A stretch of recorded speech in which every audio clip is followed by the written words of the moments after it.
Bueno, ¿qué tal? Buen día a todos. Sean bienvenidos a la última sesión del Seminario de Álgebra del IMER por este semestre. Y bueno, hoy tenemos el gusto de contar con la charla de María Julia Redondo, que se llama Deformaciones infinitesimales. María Julia es bastante conocida acá por la comunidad matemática uruguaya, especialmente por la gente que hace representaciones en álgebras. Y perdón, creo que hubo interferencia de sonido. Y bueno, María Julia, en primer lugar, muchas gracias por haber aceptado la invitación. Un gusto tenerte acá. Y bueno, si alguien tiene preguntas, puede ser al final de la charla o durante la charla también, siempre y cuando María Julia esté de acuerdo. ¿Sí? Sí, ningún problema. Vale, perfecto. Lo hacemos Bueno, María relajado, Julia. así que el que tiene preguntas, adelante. Bueno, muchísimas gracias por esta invitación. Finalmente llegó el día, porque en mi Sí. fecha, que era en octubre, me agarré gripe A, así que estaba en la cama, no podía hacer nada. Sí, no Y hay ningún hoy problema. veremos cómo nos va, porque acá es fin de largo, así que yo no estoy en Bahía Blanca, en realidad estoy en una isla en el delta y la conexión de internet es medio flojita, así que bueno, vamos a ver si... Y ahí está, que alguien está hablando. Marcelo, tenés el micrófono abierto y te estamos escuchando.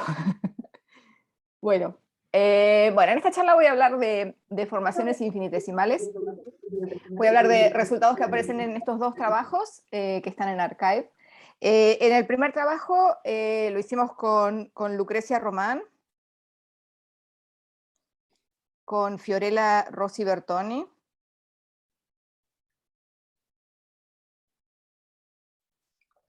y con Melina Verdecchia. Y el segundo trabajo nos abandonó Melina, lo hicimos con Lucre y con Fiorella. Del trabajo del que yo quiero hablar hoy en realidad es del segundo, el más nuevo, pero realmente lo hicimos por la cantidad de información que conseguimos en el primero. Por eso voy a mezclar un poquito, voy a ir de uno al otro. Bueno, entonces empiezo por notaciones. A va a ser una álgebra asociativa, y a veces voy a usar la notación mu para el producto. Esta es la aplicación K-lineal, que define el producto asociativo de mi álgebra A. Esto es A por B, pero bueno, a veces voy a usar la letra mu. Y vamos a tener R, que es una K-álgebra aumentada, también asociativa.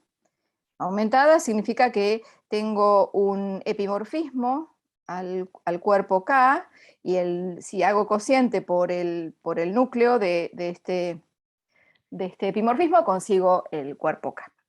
Entonces, con estas dos cosas, con una K-álgebra y con una K-álgebra aumentada, uno puede definir las deformaciones del álgebra A con respecto al álgebra aumentada R, que son lo siguiente.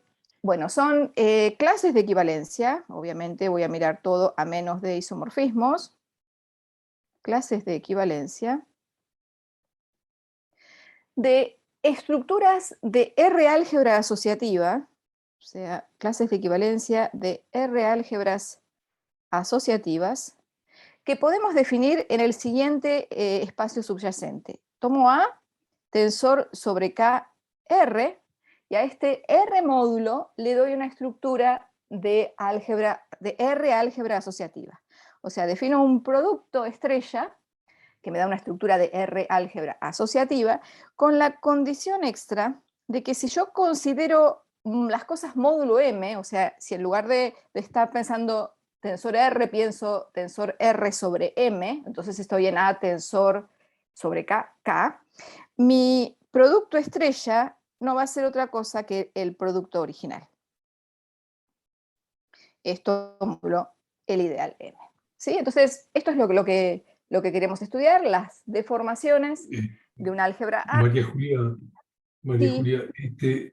¿R es conmutativa o no tenés necesidad que sea conmutativa? Bueno, en mi ejemplo R va a ser el anillo de los números duales, pero yo creo que lo podés hacer para no conmutativas. Sí, lo que necesitas es tener el ideal maximal y que R sobre M te dé K. Sí, creo que se puede hacer en general, sí. Pero ahora voy a bajar estas deformaciones y yo voy a hablar de las infinitesimales. María Julia, perdona, sí, yo capaz que no dale. escuché bien. ¿M es el núcleo de la aumentación o no? Sí, exactamente, exacto, es el ideal de la aumentación, sí. O sea, sí, lo puedes pensar así, como que tenés un ideal tal que R cociente por el ideal te da el cuerpo K. Pero cuando vos haces el tensor sobre... Ah, estás haciendo el tensor sobre K, no el tensor sobre... No, perdón, nada, estaba pensando algo que nada que ver. O sea, no. Está bien, no lo dije en todo detalle, pero el tema es que cuando vos vas de A tensor R con A tensor R sobre M, ahí es donde la estrella te tiene que dar lo mismo que mu. Okay. ¿Esa era tu pregunta, Javier? Sí. Pero igual ahora vas a ver que bajo a infinitesimales como para poder trabajar un poco y todo esto se va a ver mejor, ¿sí? Gracias. ¿Avanzo? Bueno, un ejemplo para que vean dónde pueden aparecer las deformaciones, que no es de las cosas que yo voy a tratar, porque estas no son infinitesimales, pero es un lindo ejemplo. Supónganse que A es el anillo en dos variables, el anillo de polinomios en dos variables, y que R es el anillo de polinomios en una variable. Esto es lo que se llaman las deformaciones formales, cuando R es K de T. Entonces el ideal M, el ideal de aumentación, va a ser el ideal generado por T. Entonces yo quiero definir una estructura de álgebra asociativa en A tensor R, que no es otra cosa que K de X y T. Entonces tengo que definir un producto acá que sea asociativo y que coincida con el producto original cuando considero las cosas módulo t, o sea, cuando pongo t igual 0, ¿sí? Entonces, por ejemplo, podemos definir, bueno, la estrella de x a la i por x a la j, digo que es el producto usual, o sea, no lo cambio para nada. Lo mismo para potencias de i, no lo cambio. Digo que hacer x a la i, estrella i a la j también es el producto usual. Y la única cosa que voy a cambiar es cuando hago i estrella x. Solo defino y después extiendo a potencias para que esto sea asociativo, o sea, no escribo la fórmula general de i a la i estrella x a la j, porque ahí tendría que chequear que la cosa es asociativa, pero claramente se puede hacer. Esto lo defino como x por i más t. Fíjense que acá apareció la t, que es la nueva variable que yo tengo cuando quiero definir la estrella, el nuevo producto, ¿no? Entonces, si hacen las cuentas y se fijan quién es A0, o sea, esta podríamos decir que es AT. Entonces, ¿quién es A0? O sea, cuando pongo t igual 0, es el álgebra original A, ¿sí? Entonces, mis A sub t son una deformación del álgebra A, de manera tal que cuando pongo t igual 0 recupero la original. Y este es un ejemplo lindo porque fíjense que me da a 1. Si pongo t igual 1, esto me da k de xy, no más conmutativo, el álgebra libre en dos variables, y tengo que dividir por el ideal que dice que hacer i por x es lo mismo que hacer x por y más 1. Y esto es el álgebra de Weil, ¿sí? La conocida álgebra de Weil. O sea, el álgebra de Weil es una deformación vía k de t del anillo de polinomios en dos variables. Bueno, un ejemplo que no tiene nada que ver con lo que vamos a hacer, porque lo que yo les dije es que yo voy a trabajar con las deformaciones infinitesimales.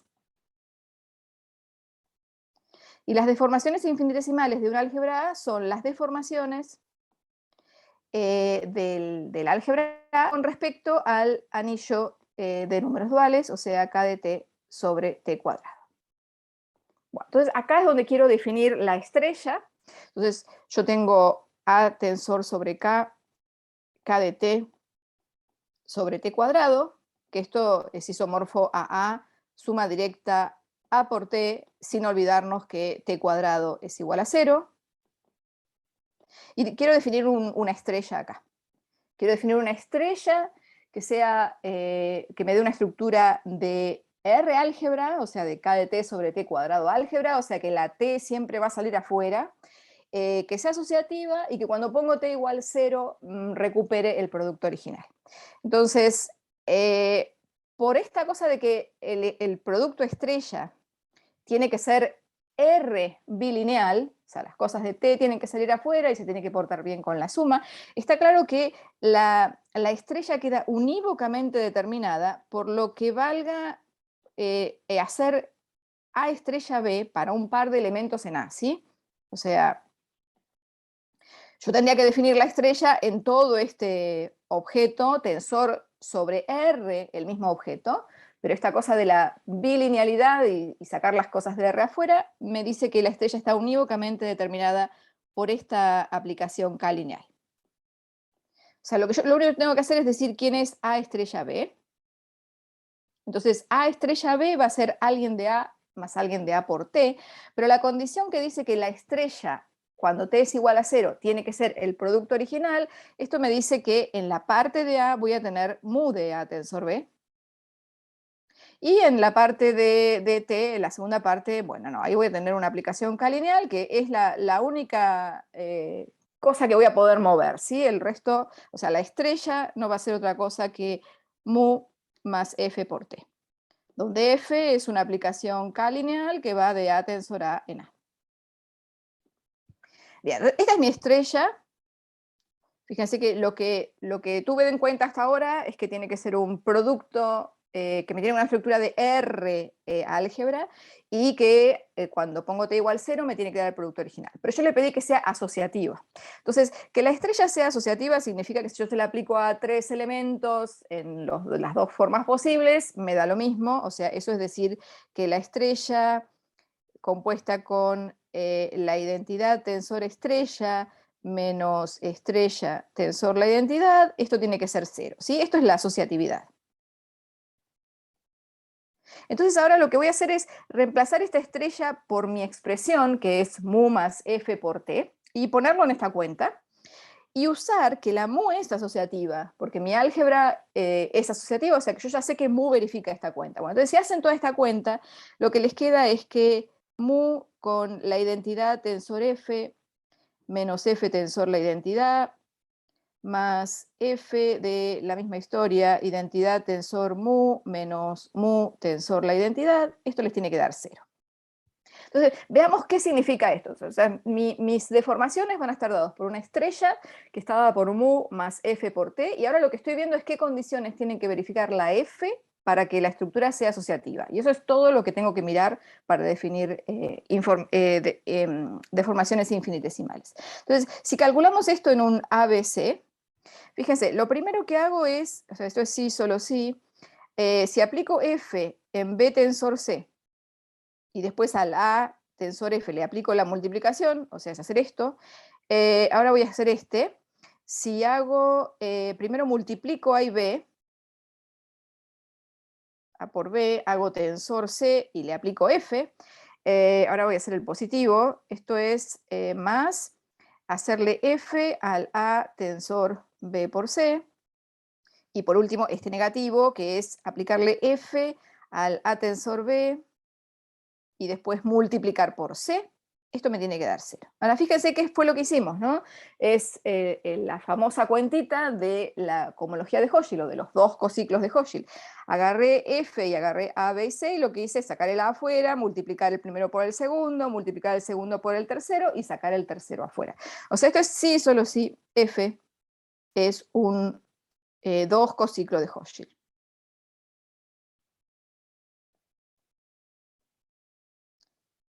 O sea que con esto terminamos la descripción de cómo son las deformaciones infinitesimales. Están dadas por una estrella que se escribe como U más F por T, y F tiene que verificar esta condición de ser 2 cociclo de Hochschild.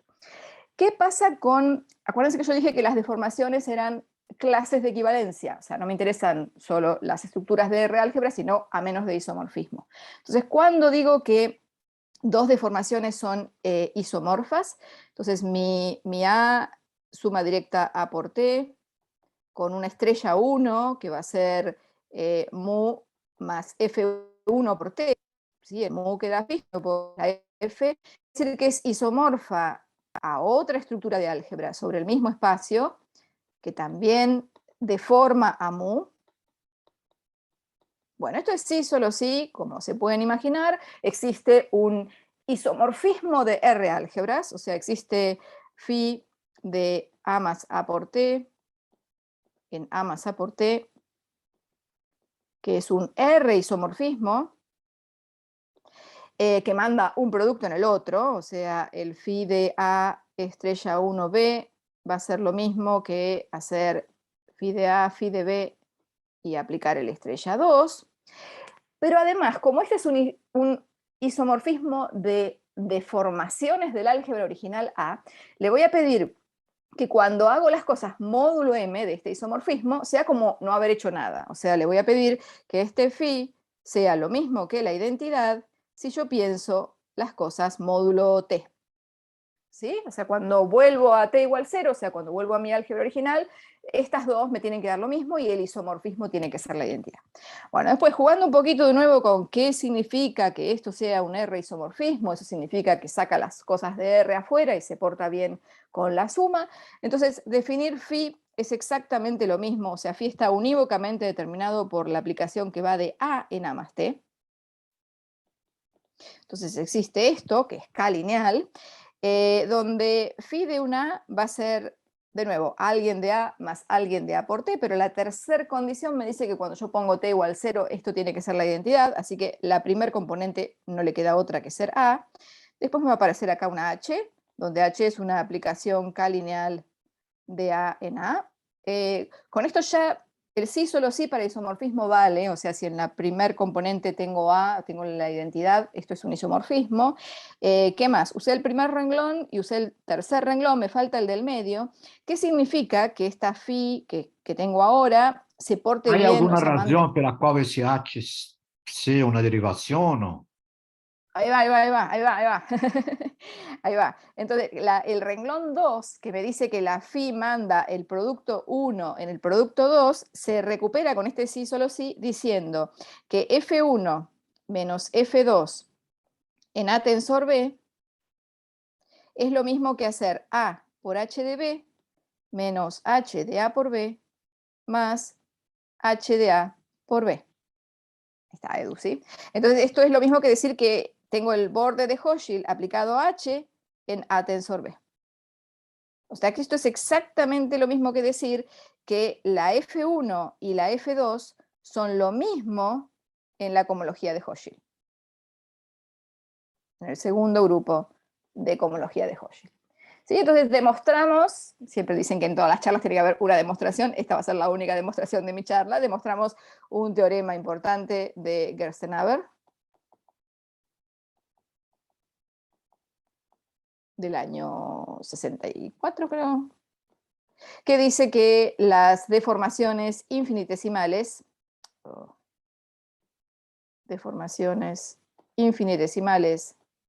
de un álgebra A están en correspondencia 1 a 1 con los elementos del segundo grupo de cohomología de Hochschild. ¿Sí? O sea, toda estrella acá, o toda clase de equivalencia de estrella, se puede pensar como asociada a un F, ¿sí? Clase de equivalencia F. Entonces, acuérdense que mi estrella es mu más F por T.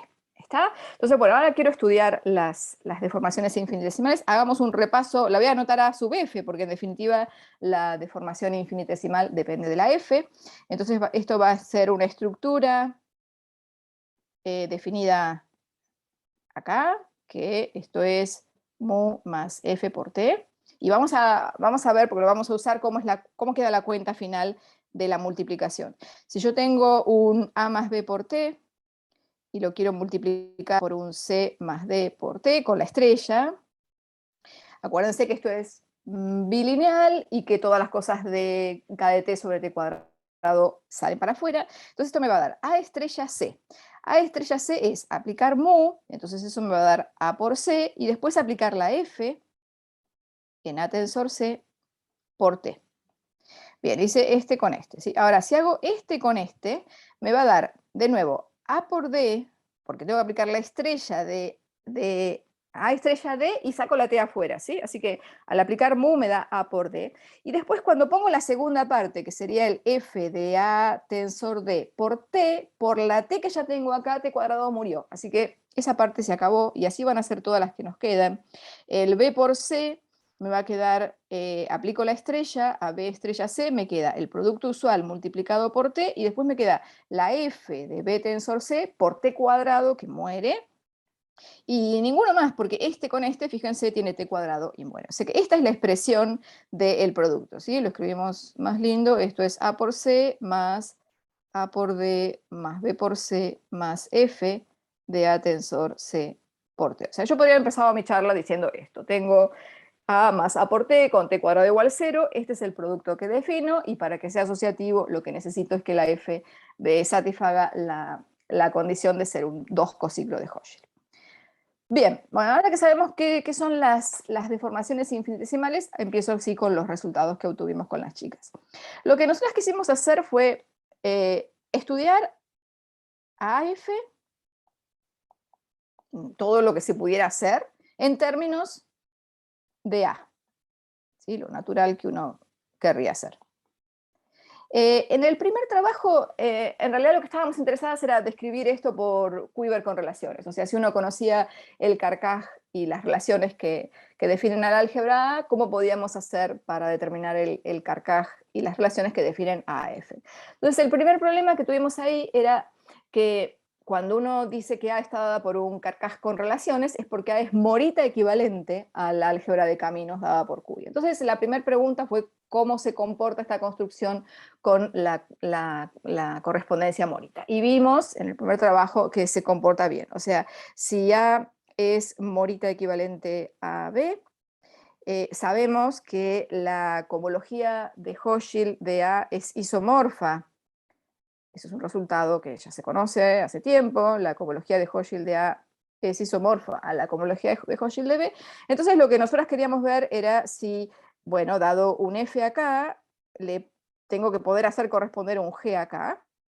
Entonces la pregunta era si la AF era morita equivalente a la B sub G, y bueno, la respuesta es que sí, o sea, este fue un teorema que demostramos, pero en realidad, más allá del resultado, que es lindo, lo más importante de este resultado es la cantidad de herramientas que desarrollamos en medio para poder llegar al resultado final, y esas herramientas son las que aparecen en el segundo trabajo. Pero lo primero que tuvimos que hacer fue definir este isomorfismo de manera explícita. Porque uno sabe por un montón de razones teóricas que la cohomología de Hochschild de A es isomorfa a la cohomología de Hochschild de B, si son morita equivalentes, pero no había una definición explícita de este isomorfismo. Y se las voy a contar para n igual 2 porque es bonita, y sigue una idea de Serge Book. Él lo hizo para homología, y la idea es muy similar, salvo algunos cambios que tuvimos que hacer, pero sale, o sea, la idea original es la misma. Entonces, ¿cuál es el isomorfismo? Lo voy a hacer solo para grado 2 y lo voy a hacer a nivel del complejo. Entonces, quiero definir la aplicación que va de tener elementos de A tensor A en A en elementos de B tensor B en B, ¿sí? Porque lo hicimos en general para todo n, pero yo lo voy a hacer para n igual 2 y solo a nivel del complejo. Si A y B son morita equivalentes por definición, ¿se acuerdan? Es que uno tiene un AB bimódulo proyectivo y un BA bimódulo proyectivo, tal que si tensorizo sobre B me da lo mismo que A. Voy a escribir qué es esto porque lo voy a usar. Y si hago al revés, entonces tengo un isomorfismo AB.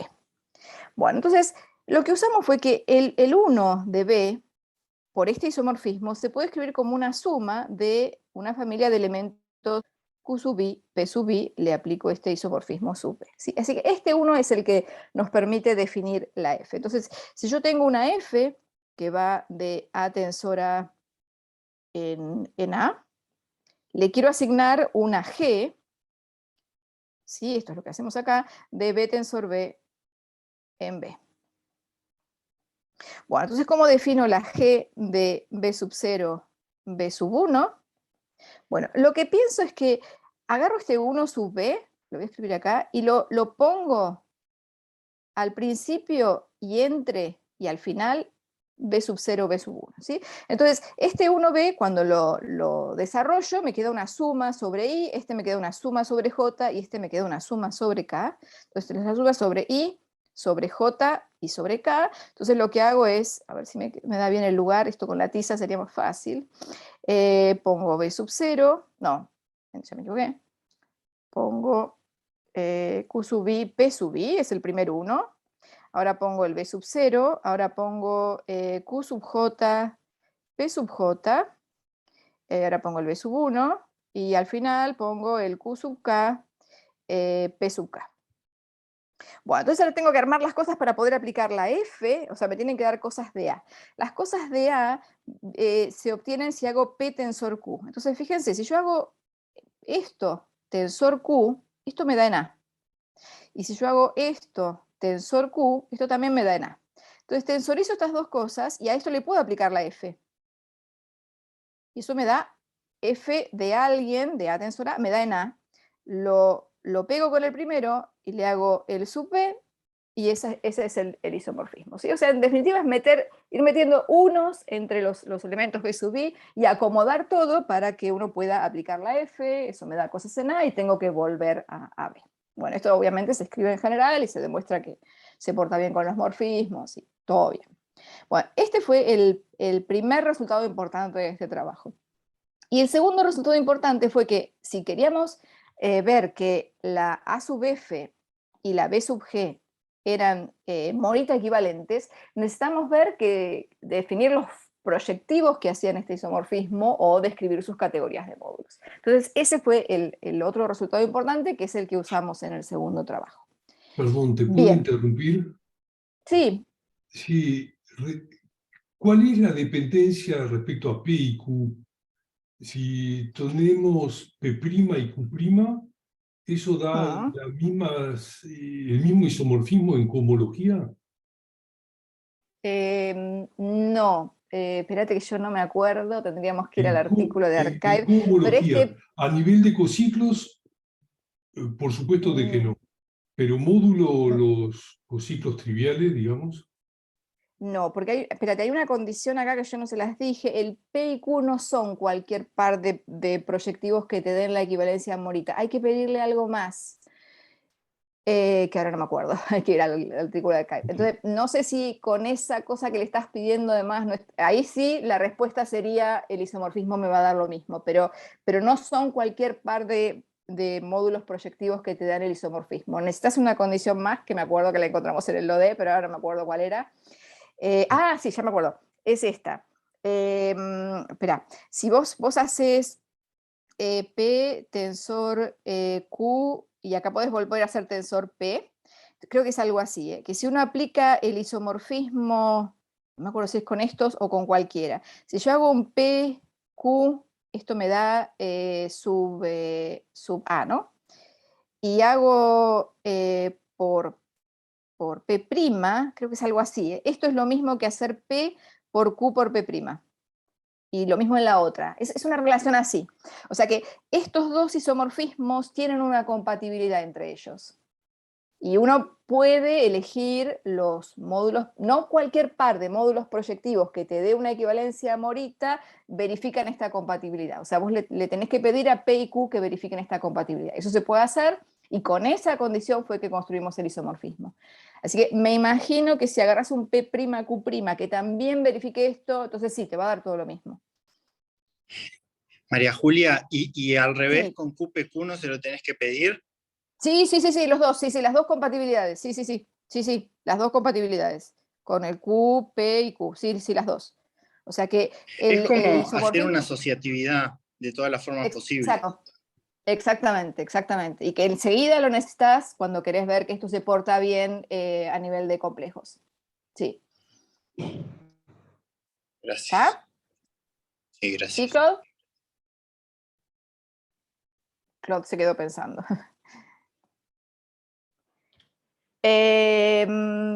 Bien, bueno, entonces lo primero que hicimos fue, y ahora les tengo que describir un poquito más, cómo pasó esto, es describir la categoría de módulos sobre el álgebra deformada AF. Entonces lo que vimos es que esta categoría es isomorfa, es equivalente a una categoría C, y ahora les voy a describir quién es la categoría C.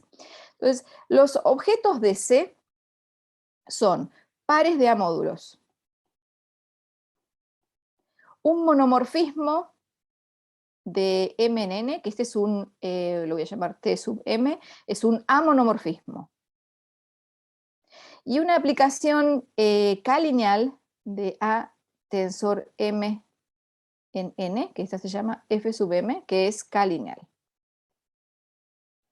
que verifica una condición más. O sea, mis objetos en la categoría C, que va a ser lo mismo que hablar de un AF módulo, entonces va a ser pares de A módulos con un monomorfismo, ahora enseguida van a ver por qué necesito este monomorfismo, y una aplicación K-lineal que tiene que verificar exactamente lo mismo que la condición de ser un 2 cociclo de Hochschild. O sea, si yo esta aplicación lineal se la aplico a, B y M, tiene que verificar la cuenta que hacíamos para hacer 2 cociclos. O sea, le escribo por acá, esto me dice que si yo agarro un A, le aplico la F sub M a B tensor M, este es el sacar el A afuera. Ahora multiplico el primero por el segundo, ¿sí? Entonces hago la F sub M en A por B tensor M. Ahora multiplico el segundo por el tercero, además. O sea, F sub M de A tensor B por M. Y ahora lo que tengo que hacer es sacar el último para afuera. Entonces, fíjense que al sacar el último para afuera, no puedo aplicar F sub M porque estoy haciéndolo en A tensor B y sacando el M afuera. Entonces, lo que hago acá es aplicar la F, el 2 cociclo de Hochschild, la F que define mi deformación. Y acá no puedo poner M porque estas cosas caen en N. Entonces ahí aplico el monomorfismo T sub M. Entonces esto es 0. ¿Sí? Fíjense que es la misma expresión de ser un 2 cociclo de Hochschild. La única condición que tengo que tener en cuenta es que al final no puedo poner F sub M, uso la F original y tengo que usar el monomorfismo porque mi M lo tengo que mirar dentro de N. Bueno, esos son los objetos. Pares de A módulos con un monomorfismo que me permite escribir el último término, con una aplicación K-lineal que es un 2 cociclo de Hochschild de M a N sería. 2 cociclo entre comillas. ¿Qué son los morfismos? O sea, si yo tengo un M', N' a módulos, tengo un monomorfismo de M' en N', la primera parte se la pueden imaginar, van a ser pares de amorfismos de M en M', un U y un B, que son amorfismos.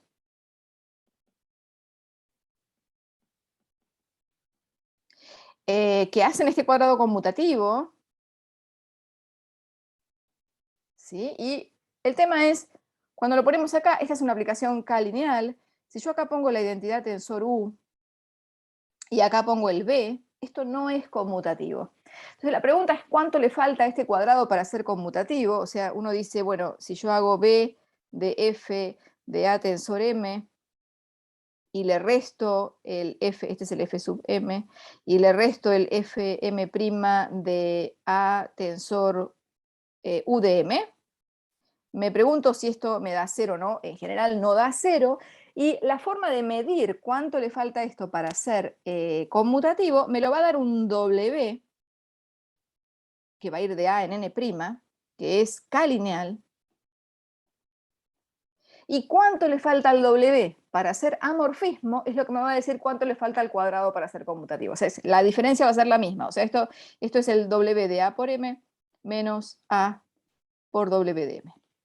¿Sí? Entonces, estos son nuestros AF módulos. Son pares de A módulos, M y N, con un monomorfismo, una aplicación K-lineal, y los morfismos entre ellos son pares de amorfismos el ULB, y un torcido, que es el que aparece siempre y siempre da problemas, pero en definitiva es el que da cosas interesantes, el W, que es una aplicación K-lineal, que es lo que me dice cuánto le falta al cuadrado que construyo con los dos cociclos de Hochschild para ser conmutativos. La equivalencia que apareció acá, o sea, cómo hago para hacer ponerlo en correspondencia con los módulos. Este es un par de amódulos, el monomorfismo y la aplicación K-lineal.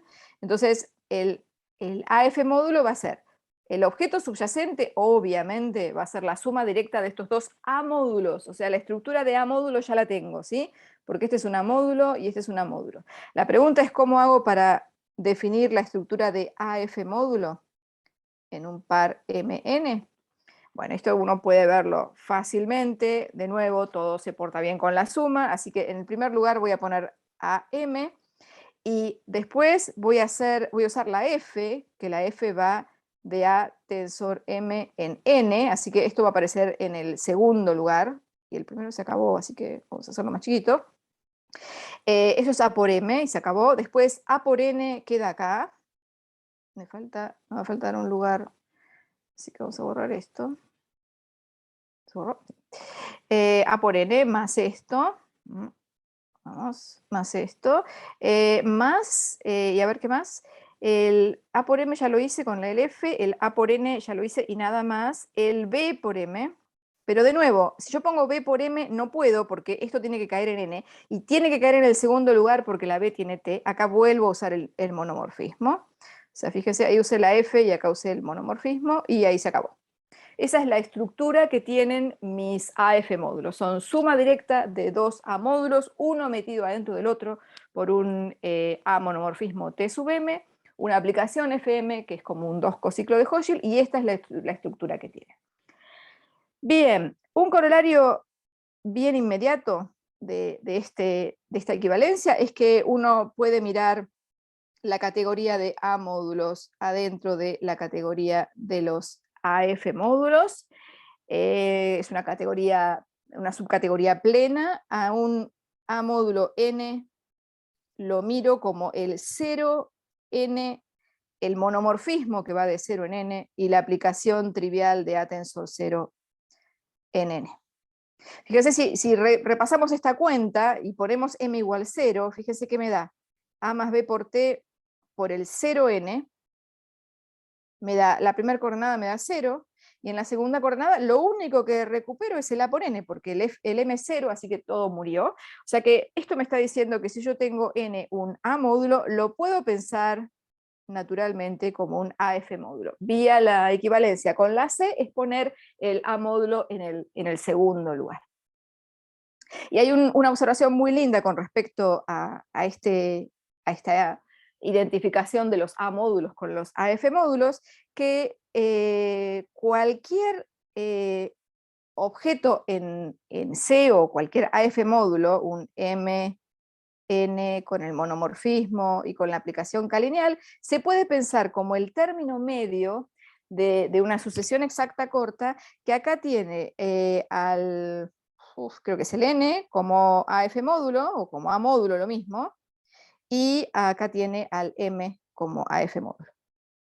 O sea, mi próximo paso va a ser estudiar resoluciones proyectivas de los AF módulos, pero fíjense que con esta observación lo que me está diciendo es que me alcanza con estudiar resoluciones proyectivas de este tipo de módulos, de los AF módulos que provienen de un A módulo, ¿sí? Porque cualquier AF módulo se puede pensar como el término medio de una sucesión exacta corta que en las puntas tiene nada más que A módulos pensados como AF módulos. Bien, entonces como les dije, mi próximo paso, vamos a ver qué hora es, bien. Mi próximo paso es estudiar resoluciones proyectivas, entonces para eso necesito hablar de módulos proyectivos. Esto lo hicimos en el primer trabajo, cuando queríamos ver la equivalencia Morita. Entonces uno dice, bueno, ¿cómo hago para estudiar los módulos proyectivos de una K-álgebra A? Lo que hago es descomponer a A como suma directa de módulos indescomponibles, y sabemos que esto es un conjunto completo de representantes de proyectivos indescomponibles. Entonces lo mismo hago con mi AF. mi AF, si yo la pienso como AF módulo, la puedo pensar como un objeto en la categoría C, entonces esto va a ser lo mismo que un par de A módulos con un monomorfismo y una aplicación K-lineal. Bueno, uno hace las cuentas de cómo es esa equivalencia y se pueden imaginar esto mirado como objeto en C, va a tener el A módulo A, la identidad de A en A, y la aplicación K-lineal que va de A tensor A en A va a ser exactamente el 2 cociclo de Hochschild con el que empezamos para construir el álgebra, la deformación del álgebra. Entonces uno escribe esto como suma directa de objetos indescomponibles y, de nuevo, nos sorprende, uno tiene los PI, la identidad del PI y una aplicación FI que va de A tensor P sub I en P sub I. ¿Sí? Entonces a esto lo llamo PI sombrero.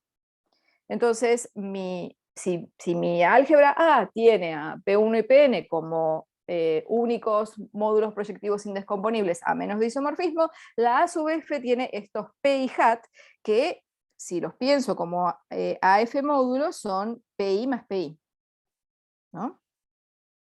Esto es el espacio subyacente del PI hat. O sea que como K espacio vectorial, los PI hat tienen todos dimensión par. Entonces esto es una observación interesante que ya podemos hacer, que la dimensión global de AF es siempre infinita. No importa lo que le pase al álgebra A, o sea, no puedo decir que son iguales, menor o igual que yo, porque la de AF es siempre infinita. Y eso se ve exactamente usando que la dimensión de los proyectivos indescomponibles es par, porque si yo agarro un módulo, una F módulo X, que tiene dimensión como K espacio vectorial impar, cuando le construyo la resolución proyectiva, pongo el X, lo cubro con proyectivos, mis proyectivos van a ser suma directa de estos PI hat, esto tiene dimensión par como K espacio vectorial, y este es impar. Entonces el núcleo de esto no puede ser 0 y siempre va a tener dimensión impar. Entonces repito, este tiene dimensión impar, lo cubro con algo que tiene dimensión par, el núcleo no me puede dar 0, me vuelve a dar dimensión impar y así sigo. O sea, la dimensión global del álgebra deformada de A es siempre infinita. Bien, a ver si, ahora creo que voy a ir a los ejemplos. Sí, esto me lo voy a comer porque no tengo tanto tiempo. Estoy de acuerdo Sí. con ese razonamiento, pero a la vez, si la deformación es trivial, es A más A. Sí, si la deformación es trivial, tenés Eu razón. ia perguntar isso. F igual a zero não é uma deformação? Wow, pará. Pero estoy totalmente de acuerdo con ese razonamiento. Eu também. Esperá. Sí, obviamente siempre uno piensa en F un no nulo, pero ¿qué pasa si F es el 0 o es un elemento 0 en H2? Sí. El álgebra te da A más A. Y esto es mentira, porque el morita equivalente a A, sí, o sea, acá hay que decir que el F, wow, el F es distinto de 0 en HH2. Qué molesto, ¿no? Pero sí, es real. La pregunta es dónde está apareciendo ¿Dónde esto, ¿no? aparece eso? Sí. Qué molesto. Bueno, pregunta para Talvez quando H igual a zero, os projetivos não sejam de dimensão par por algum motivo aí. De repente o sea, para que sean indescomponibles. puede Isso. ser eso. Puede que sean indescomponibles, exactamente. Sí. Sí, puede ser. Porque cuando o sea, es como que estás poniendo 0 en estas FI, entonces tal vez a ese lo puedes escribir como el PI 0 más el 0 PI. Esta FI es la que no te deja dividir esto, pero claro, es probable que ahí sea, que no sean indescomponibles. Sí. Nada, bueno, después voy a pensar, porque hay que ver en la demostración dónde usé que F es distinto de 0, pero claramente para F igual 0 esto no vale. Sí, o distinto de 0 comológicamente, ¿no? Exacto, sí, es lo que puse acá, distinto de 0 en HH2. Ah, sí, eso. Sí. O sea, sí, por eso es más fuerte todavía, no es que el FI tiene que ser distinto. El FI no puede ser Sí. el delta de alguien, sí. Mas Voy a pensar. isso me parece que é uma coisa razonável de pedir, porque a deformação trivial tu não queres estudar, já sabes. Estoy completamente de acuerdo. Lo que me molesta en este momento es que no sé en la demostración dónde está apareciendo esto. Bueno, Pero, mas para isso sí. serve o seminário, né? Agora vas pensar. Sí. Después lo voy a pensar, sí. Pero sí, está claro, o sea, lo primero que uno dice es que el F es no cero, pero me molesta pensar dónde apareció este problema. En el primer trabajo sí me acuerdo, porque como nosotros queríamos describir el quiver del álgebra, que a eso voy a venir ahora con los ejemplos, entonces lo primero que pedíamos era que el álgebra al que le íbamos a describir el quiver fuera básica, y la A más A no es básica. Entonces ahí aparecía. Pero acá en la equivalencia o sea, mi pregunta es si la C es equivalente a la mod AF cuando F es 0 en HH2. Nada, voy a repasar después todas las demostraciones y cualquier cosa les contesto por mail dónde está el problema. Okay. Buena No, pregunta, podés muy buena. darnos el miércoles. Tenés razón, esa charla la vuelvo a dar la semana que viene, tenés razón, ahí respondo las preguntas no respondidas. Muy bien, Javier, la publicidad para la semana que viene. Bien, bueno, vamos a dos ejemplos. Entonces, que se me acaba el tiempo, ¿no? ¿Qué hora es? 10 minutos. Bueno, el ejemplo 1. Supónganse que mi álgebra A es, este álgebra tiene 3 vértices, este es alfa, beta, gamma, y divido por alfa, beta. Entonces, bueno, uno tiene que encontrar un elemento no nulo en HH2 de A para poder seguir trabajando. Y bueno, créanme que la F, que alfa tensor beta lo manda a alfa por beta y al resto de las cosas lo manda a 0, este es un 2 cociclo de Hochschild no trivial. Entonces uno puede construir la AF. Esto me va a dar una álgebra básica y tengo que describir el quiver y las relaciones. Bueno, entonces, fíjense que por lo que dijimos antes, la cantidad de proyectivos indescomponibles de A y de F son la misma, o sea que la cantidad de vértices va a ser la misma. Entonces tengo el vértice 1, tengo el vértice 2, tengo el vértice 3, tengo las flechas siguen apareciendo porque mi álgebra A es A más A por T, así que las flechas de A van a seguir estando. Pero aparecen nuevas flechas y son lazos que aparecen en cada uno de los vértices. O sea, acá tengo un epsilon 1, acá tengo un epsilon 2, y acá tengo un epsilon 3. Esto es K de todo esto. ¿Sí? Estoy pensando a mi AF, en realidad, antes de que venga la pregunta de Claude, que es muy probable que ya me lo preguntó varias veces esto, estoy pensando a F como K álgebra, para poder describir el quiver con relaciones, no como R álgebra. O sea, en realidad mi AF es una R álgebra, pero también es una K álgebra. Entonces describo el quiver con relaciones pensándola como K álgebra, ¿sí? Por eso la dimensión es el doble de la de A. Las relaciones. Tengo 3 tipos de relaciones. Estos lazos al cuadrado se anulan. O sea, los epsilon i al cuadrado son todos 0. Después tengo otro tipo de relaciones para cada una de las flechas que me dice, por ejemplo, escribo una sola pero son todas iguales, que la flecha gamma con el lazo que aparece en el primer vértice es lo mismo que la flecha gamma con el epsilon 3. Y bueno, lo mismo para todas las flechas, ¿sí? Toda flecha compuesta con el lazo en el vértice inicial es la flecha con el lazo en el vértice final. Y el tercer tipo de relaciones tiene que ver con cómo se comportaba la F. Entonces, si mi F de A tensor B era... Uy, no, Creo que gamma, ¿no? mal. Sí, Creo es gamma, sí, esto es 0. Sí, ya me fui al final. No, esto es gamma, sí. El alfabeto es 0, ¿sí? El alfabeto es gamma. Entonces, la relación me va a decir, en lugar de alfabeta ser 0, mi alfabeta va a ser lo mismo que el gamma, pero el gamma compuesto con alguno de los ciclos. Le pongo E3 al final o le pongo E1 al principio, es lo mismo. ¿Sí? O sea, todas las cosas que aparecieron en la F que no dan 0, las pongo como nuevas relaciones. Y de esa manera, el producto de las dos cosas que aparecen en el tensor me dan lo mismo que lo que aparezca acá con los ciclos al final o al principio, que es lo mismo. Bueno, entonces, mirando mi álgebra A y mi álgebra AF, yo digo, bueno, agarro un módulo cualquiera, un A módulo, y le construyo la resolución proyectiva. Lo voy a hacer desde este lado. Entonces, por ejemplo, agarremos el simple en 1 como A módulo. Entonces le construyo la resolución proyectiva y me da P1, creo, si no me equivoqué, P2 más P3, sí.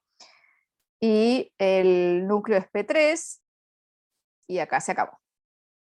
Entonces digo, bueno, ¿qué pasa si ahora pienso el mismo simple S1, pero lo pienso como AF módulo? ¿Se acuerdan que los A módulos yo los podía mirar como AF módulos y eran exactamente lo mismo? Ahí la dimensión no cambia, es el mismo módulo mirado como A módulo y como AF módulo. Pero cuando construyo la resolución proyectiva de este, que tiene dimensión impar, así que me va a tener que dar de dimensión proyectiva infinita, me aparece el P1 hat, después me aparecen el P2 más P3, o los correspondientes proyectivos, más el anterior. Y después en el lugar 3 me va a aparecer el P3 hat más los hat de todos los anteriores, el P2 y el P3 hat más el P1, y así sigo. O sea, el próximo va a ser el hat del 0 más el hat de todos los anteriores. Entonces, la pregunta que uno se hace es, bueno, ¿será cierto que si yo agarro un A módulo n cualquiera y le construyo para el otro lado, le construyo la resolución proyectiva, ¿será cierto que cuando agarro el AF, lo que tengo que poner acá es el P0 hat, acá el P1 hat más el anterior, y acá el P2 hat más los dos anteriores, y así sigo? Bueno, este es el caso A, digamos, que uno quiere resolver, y la pregunta es si esto vale siempre. Vamos al ejemplo 2. Ejemplo 2. Tomemos k de x sobre x a la r. O sea, esto es el álgebra con un vértice, un lazo y alfa a la r es 0. De nuevo, tengo que construirme un 2 cociclo de Hochschild no trivial. Uno puede definir esto como alfa a la i, tensor alfa a la j, es alfa a la i más j menos r, si i más j es mayor o igual que r, y 0 en caso contrario. Esto de nuevo, uno verifica, es un 2 cociclo de Hochschild que es no trivial. Construyo la f. La f, de nuevo, ¿no? Lo que dijimos antes, es el vértice, el lazo, y ahora tendría que agregarle el epsilon 1, ¿sí? Pero el epsilon 1 que uno aparece, fíjense que f de alfa, tensor alfa a la r menos 1, me da epsilon 1. Esto significa que cuando yo construya las relaciones acá abajo, me va a aparecer como relación alfa por alfa a la r menos 1, menos el E1 con el nuevo lazo que yo le había puesto acá. Este era el tercer tipo de relaciones que aparecían. Era multiplicar estas dos cosas y decir que es lo mismo que su imagen multiplicado por el lazo que agregué. Entonces esto me dice que el lazo, en definitiva, no es una flecha que tengo que agregar, porque ya lo escribí como alfa a la r. Entonces el nuevo lazo que aparecía acá, como el E1 está en la imagen, en realidad no aparece, y la relación que aparece acá es el lazo al cuadrado, que no es lazo, que es 2R. Bueno, créanme, porque lo dije medio rápido, pero esta es la descripción del quiver de la álgebra deformada. Entonces hagamos lo mismo que antes, agarro el simple S1 y lo cubro como A módulo, y esto es P1, P1, y así sigo, agarro el S1 como AF módulo, y resulta que es P1 hat, P1 hat, P1 hat. Completamente el opuesto del ejemplo anterior, ¿sí? Este va a ser nuestro caso B. Entonces, en el ejemplo anterior, en cada lugar poníamos el proyectivo que aparecía en ese lugar, suma directa a todos los anteriores. Y acá solo puse el proyectivo. Bueno, las chicas hicieron miles de ejemplos y hay todo un abanico entre el caso A y el caso B. O sea, siempre va a aparecer el proyectivo de ese lugar y algunos, todos o ninguno de los anteriores. Entonces, no pudimos encontrar una regla que nos diga en el lugar iésimo te va a aparecer el proyectivo P sub i más estos anteriores. Es una cosa muy, muy extraña, pero sí pudimos encontrar condiciones para decir, aparece solo el proyectivo en el lugar i, o aparece el PI y todos los anteriores. O sea, lo que hicimos fue resolver el caso A y el caso B. Entonces el teorema, y con esto voy terminando, Entonces el teorema dice, bajo ciertas hipótesis, que no se las puedo decir en este momento, porque sería largo, pero no son complicadas de escribir para nada, si vale la hipótesis A, entonces la dimensión, la resolución proyectiva en el lugar I va a tener el iésimo y todos los anteriores, y en ese caso la ex álgebra de AF, que es calcular este álgebra de Yoneda con respecto al simple, es isomorfa a la ex álgebra de A tensor K de X. Esto como K espacio vectorial, ¿sí? Y si tengo la hipótesis B, lo que tengo es que la ex álgebra de AF con respecto a los simples es isomorfa a la ex álgebra de A. Ese como K espacio vectorial. Y después lo que hicimos fue describir estas álgebras, estas son las álgebras de Yoneda, el producto usado por el producto de Yoneda, cómo se define el producto de esta álgebra en función de esta.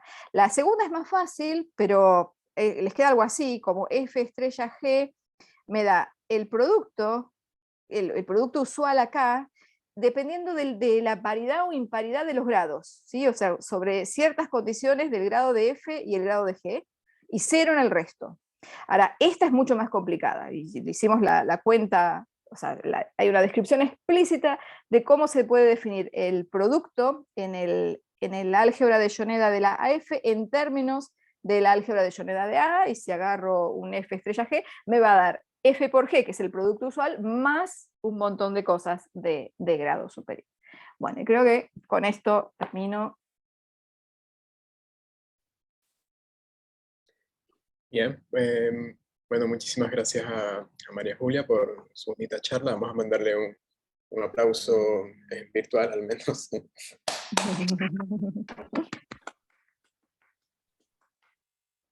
Em particular, tienes que se a álgebra primeira era COSU, a extensão continua COSU, porque é generado em esse XSS é COSU e K de X é COSU.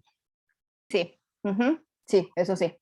Então, a cosulidade é preservada, coisa que eu achava que não era interessante. Sí. ¿Alguna consulta más para María Julia?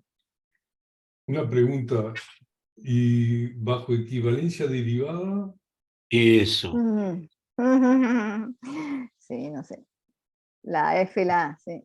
Bueno, la otra cosa que quisimos hacer, porque en realidad yo no motivé para nada este final porque no me alcanzaba el tiempo, pero cuando uno quiere estudiar la ex álgebra de A, es porque la ex álgebra tiene toda la información necesaria para describir el álgebra A, pero en realidad necesito la ex álgebra como A infinito álgebra y no como álgebra, ¿no? Entonces, este es el primer paso. Nosotros lo que queríamos era describir la estructura de infinito y no, nos quedamos a mitad de camino porque, o sea, ya la estructura de álgebra se complica un montón, así que explícitamente no sé cómo es la estructura de infinito. Pero sí, de categorías derivadas no miramos nada. Si las álgebras son equivalentemente derivadas, las deformaciones también, pero ahí puede ser más complicado tener un isomorfismo explícito entre las cohomologías, ¿no? Claro, no sé, habría que ver si esto se puede generalizar, sí, no sé. Sí, no sé. Então, Yuri Volkov, ele mostrou como calcular, porque não, isso não foi ele, está feito já por outra pessoa, como calcular o produto de Yoneda e o colchete de Yoneda usando qualquer resolução. Ele tem um algoritmo que você pega uma resolução projetiva de A como bimódulo, você calcula o produto de Yoneda e o colchete. Que uma coisa interessante aqui seria também descobrir o que acontece com o colchete, né? De AF e o colchete de A, né? Sí, verdad. Bom, tem muita coisa, muita pergunta. A sala foi lindíssima. Muchas cosas para hacer. Foi lindíssima. Me encantou. Gracias, Edu. Gracias, Tenía Edu. mucho más para decir, pero el Zoom es complicado. Yo ya ahora que volvimos al pizarrón, quiero el pizarrón. Pero bueno, Y se extraña un poco eso también. pero está bueno, porque esto si no, no lo hubiéramos tenido. Así que hay que seguir con el Zoom igual, sí, está bien. Bueno, dejo de Algo- compartir Eu entonces. creio que há que começar a ser algo misto. Sí, E, pelo menos em conferências tipo ICRA e tudo mais, eu creio que as pessoas que não vão à conferência deviam de ver o que passou uma semana depois. Porque na última ICRA, sabe o que senti muita falta, e eu creio que é uma crítica que temos que pensar, é que os estudantes não estão vendo as pessoas mais velhas. Não há, por exemplo, se havia um estudante já, todo, fora 5 ou 6, as pessoas que tinham um pouco mais velhas, todas de Europa, por exemplo, entraram por Zoom. E é interessante esse contato entre os seniors, digamos assim, e os estudantes que estão começando. Eu creio que há que fazer uma maneira de forçar um pouco que os seniors vão às conferências. Isso é o que eu creio. Es verdad, es verdad. Ujú. sí, estoy de Bueno. acuerdo. ¿Alguna consulta más para María Julia? Si no, bueno, Si le les quedan damos preguntas, gracias. como dijo Javier, la semana que viene vuelvo a repetir esta charla en el seminario de la UBA, así que cualquier cosa vengan con más preguntas. A María Julia las gracias nuevamente. Bueno.